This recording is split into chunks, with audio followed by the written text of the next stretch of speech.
Posibleng may konkretong alam si Kiefer Alas sa pagkawala, pagkalunod, pagkamatay ni Rene at ni Adili sa insidenteng ito. Pero bakit nga ba pinipili ni Kiefer ang tumahimik? Assuming may alam siya talaga. Para silang outstanding ni Rene. Parehas din silang naging MVP. Para sa comparison, tingnan nyo muna to. Parehas silang itinuturing na high school basketball superstars at future cornerstones ng Ateneo Blue Eagles sa UAAP. Ngunit magkaiba ang kanilang naging nasyonal at international na landas bago ang trahedya noong Hunyo 2026, actually this month, na kumitil sa buhay ni Rene. Ito yung achievement ni Kiefer Alas. Si Kiefer Alas ay tubong Maynila, anak ng sikat na coach na si Louie Alas. At kilala bilang isa sa mga pinakamahusay na batang guard sa bansa, well, in terms of basketball. Si Kiefer ay ang UAAP Season 87 Juniors MVP, or same as Rene, Most Valuable Player. Pinangunahan niya ang De La Salle Sobel DLSZ, kung saan nag-average siya ng 20.07 points, 11.14 rebounds, at 4.93 assists bawat laro. FIBA U16 Asia All-Star 5. Noong 2023 sa Doha, napabilang siya sa pinakamagagandang manlalaro sa buong Asia matapos magtala ng average na 15.4 points at 8.6 rebounds. Next, Gilas Pilipinas Youth. Naging sandigan ng pambansang koponan upang mag-qualify ang Pilipinas sa FIBA U17 World Cup and this international exposure. So, hindi naman na talaga natin masabi na parang hinugot-hugot lang si Kiefer. May maibubuga din talaga. Pero kasi hindi natin maiaalis sa tingin ng iba na yung ibubuga niya ay matatalo ng buga ng iba. Tingnan natin ang kay Rene. Rene Baterbonia, Ateneo de Davao. Si Rene Baterbonia naman ay isang 6'4", big man mula sa Talucugon, Agusan del Sur na naglaro para sa Ateneo de Davao University sa Mindanao. Noong 2025 palarong pambansa, MVP at champion sila palarong pambansa. Ginabayan niya ang Davao Region or Davra sa kanilang kauna-unahang gintong medalya sa basketball sa kasaysayan ng palaro, kung saan umiscore siya ng 19 points sa finals. 4th ASEAN School Games gold medalist.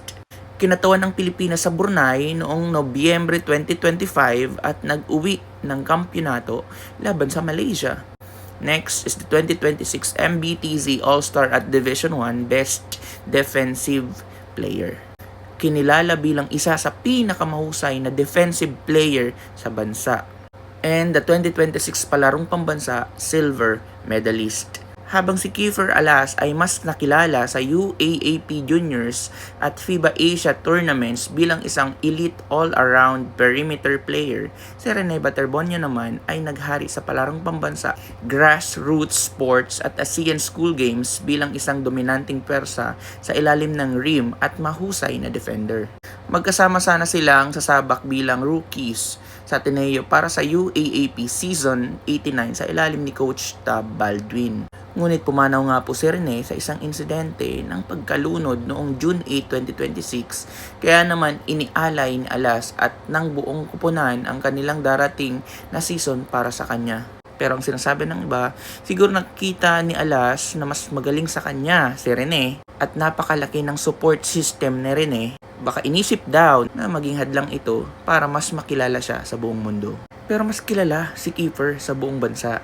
May pambansang attention siya, may FIBA at international exposure siya, at sikat ang pamilya niya. Yun nga ang dahilan sa ngayon, mas kilala siya. Pero ikaw ba naman, may nakikita kang ibang tao na possible in the future mas tatalo sa'yo o mas makikilala sa buong mundo? Hindi ka ba gagawa ng paraan na sinasabi ng iba ay napasobra naman? Pero bakit tanyag si Rene Baterbonia? Si Rene ay pride of Mindanao. Si Rene ay bayani ng grassroots basketball. Kilalang kilala rin siya sa buong Mindanao at sa mga sumusubaybay sa palarong pambansa dahil pinangunahan niya ang makasaysayang kauna-unahang kampyonato ng Davao Region noong 2025. Sipin mo, rising star. Sinayang nyo lang Ateneo. Nagigigil ako hanggang ngayon. Nanginginig talaga ako sa gigil. Ito yung pinaka-heartbreaking na part. Si Kiefer Alas, ang bilis niya lang makapasok sa mga prestiyosong paaralan, pangmalakasang team. Pero si Rene, may kwento ng pagsisikap. Marami ang humanga sa kanya dahil nagmula siya sa simpleng pamilya sa Agusan del Sur.